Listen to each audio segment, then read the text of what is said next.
Patiesībā Latvijas valstī ir jāuzņemas atbildība par to, ka viņa nespēja šo 20 gadu laikā nodrošināt latviešu valodas izmantošanu tādā līmenī, lai nepieļautu šāda veida referendumu. Un šajā gadījumā tauta nav atbildīga par to. Par to ir atbildīga valsts.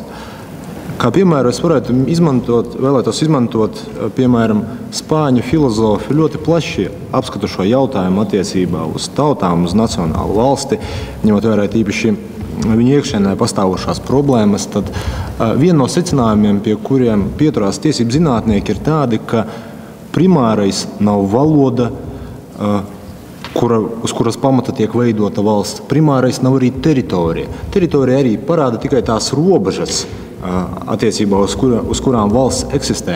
Primārais ir mērķis, kādēļ cilvēki ir apvienojušies, lai sasniegtu kādu liederīgu mērķi. Un es domāju, ka šajā gadījumā mums būtu jārunā par to, kādēļ Latvijas valsts eksistē, kāds ir mūsu sabiedrības mērķis un ko mēs centīsimies sasniegt.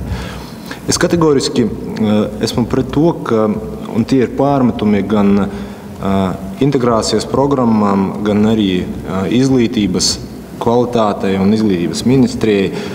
Sabiedrība neatlaidīgi visu šo gadu laikā tiek politizēta. Un problēma tāda, ka sabiedrība viņa nespēja lielā mērā pat būt brīva no tām politiskām runām, no asociācijām.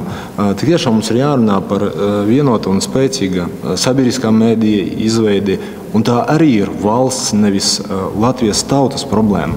Diemžēl arī šīs dienas diskusija parādīja, ka mēs cenšamies cīnīties, piemēram, ar sekām, un kādu tad juristi to cīņas ieroci ar šīm sekām piedāvā? Ierobežosim referendumu. Tā ir vienīgā iespēja, vai tā ir vienīgā tiešām iespēja, ko mēs varam tagad analizēt?